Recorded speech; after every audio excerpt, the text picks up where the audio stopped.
Hello to all our members in the academic writer space. It is Sunday, September 26th, and I am giving you a little bit of information about our theme for this upcoming week, for the week of September 27th.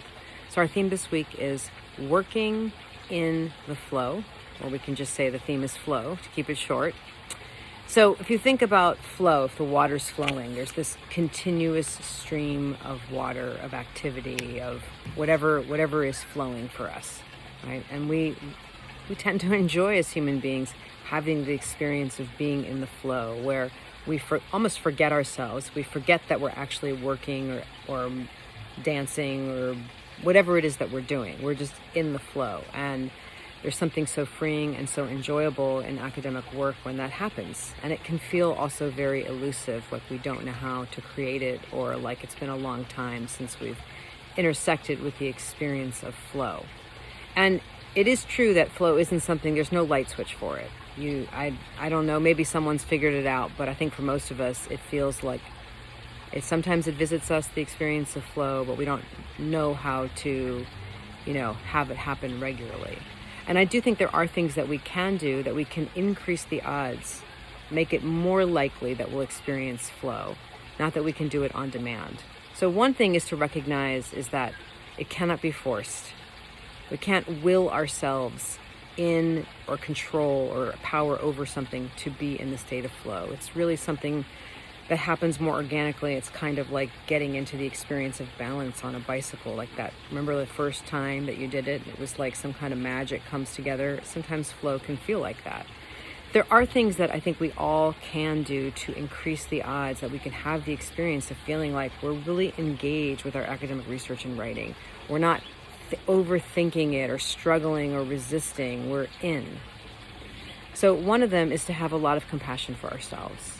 Is that actually it's normal and natural to feel tight and frightened and contracted and doubt yourself and get confused and overwhelmed and feel like you're working on something and you're making it worse, not better.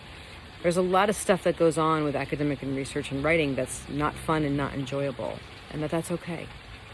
If we can relax around the times when we struggle, oftentimes we soothe our nervous systems in such a way, which is a really important part of accessing flow as well. And it's one of the purposes of compassion, which is to recognize that it's impossible to be in a state of flow when we're in a more fight or flight kind of state. When our sympathetic nervous system is activated, it's hard to relax enough, because flow is inherently a state where you would feel safe enough to lose yourself, to not be vigilant, to not be, managing and looking around your surroundings and making sure you're safe.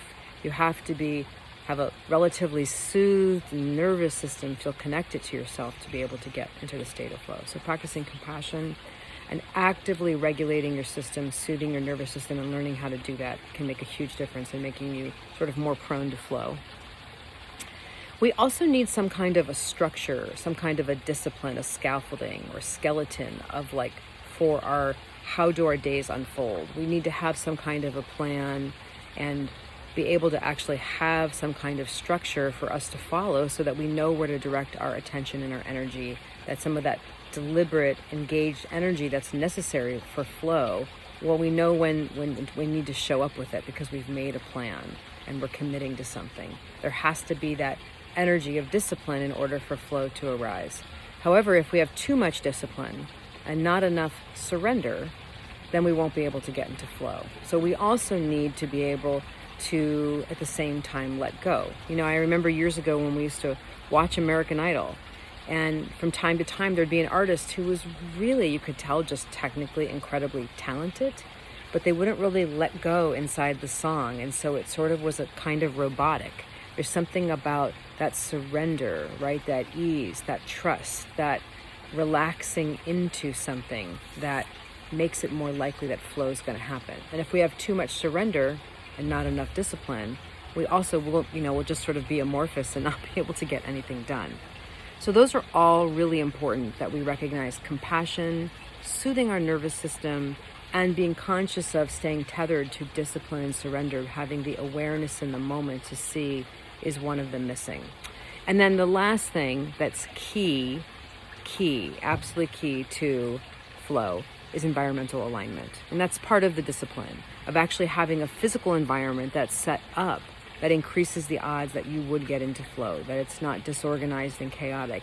You can get your hands, your eyes on things that you need quickly. It's an environment that's pleasant and soothing to work in. So that kind of environmental alignment can make an enormous difference in your ability to have the experience of flow.